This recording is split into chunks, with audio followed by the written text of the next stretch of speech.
सहायक नदियां हैं, बाईं ओर से मिलने वाली सहायक नदियां हैं और बाईं ओर से मिलने वाली या उत्तर दिशा की ओर से मिलने वाली सहायक नदियां हैं, जिसमें अपन पढ़ रहे थे कि भाई घाघरा नदी कौन सी नदी है? घाघरा नदी। इसका उद्गम कितनी धाराओं से होता है? बोलो, दो धाराओं से, काली और एक घाघरा। दोनों एक स्थान में मिलने के पश्चात ये कौन सी नदी के नाम से जानी गई? घाघरा नदी। कितने किलोमीटर बहती है और किस स्थान पर जाके मिलती है? कहाँ मिलती है? गंगा नदी में मिलती है। किस स्थान में मिलती है? छपरा नामक स्थान पर। कितने किलोमीटर प्रवाहित होती है? नेक्स्ट है कि आपसे पूछे भाई घाघरा नदी का उद्गम कहाँ से होता है? मामदंजोंग ग्लेशियर है और ये कहाँ स्थित है? बोलो, नेपाल में स्थित है और तिब्बत में से ये निकलती है। तो आपसे पूछे कि इसे नेपाल में किस नाम से जाना जाता है? फिर इस नदी को कर्णाली नाम से। किस नदी को? घाघरा नदी को। नेक्स्ट आपसे पूछे कितने किलोमीटर प्रवाहित होती है?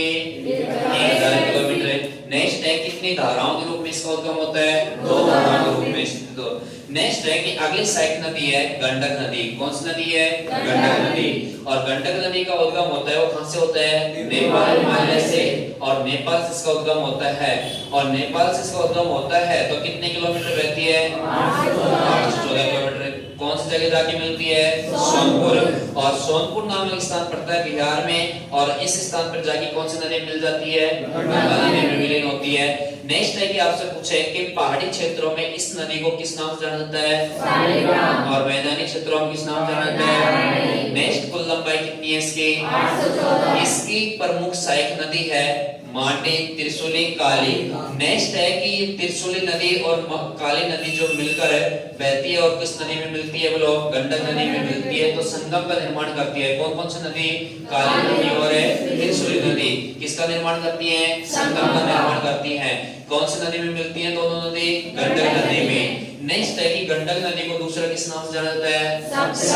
सप्तगंडकी नाम से जाना जाता है क्योंकि छोटी छोटी सहायक नदियां हैं। इसकी कितनी है? बोलो, 7 है और 7 सहायक नदियां हैं। इसी वजह से इस नदी का क्या नाम रखा गया? सप्तगंडकी। तो इसकी प्रमुख सहायक नदी तो कौन कौन सी है? मांडवी, त्रिशूली और काली। अन्य सहायक नदी है राखी, राप्ती, रामसागर और रोहू। इसकी प्रमुख सहायक नदियां है। नेक्स्ट है कि सोनपुर नामक स्थान पर जाके और सोनपुर नामक स्थान पर जाके कौन सी नदी मिलती है? गंगा नदी में। और सोनपुर नामक स्थान पर जहां पर ये गंडक नदी और इधर से गंगा नदी आगे मिलती है उस स्थान पर सोनपुर पशु मेला आयोजित किया जाता है। और सोनपुर पशु मेला आयोजित किया जाता है कितने माह तक बढ़ता है? बोलो, 1 माह तक आयोजित होता है। कौन सा मेला है? बोलो, सोनपुर पशु मेला है। और सोनपुर पशु मेला कौन से राज्य में आयोजित होता है? बिहार में।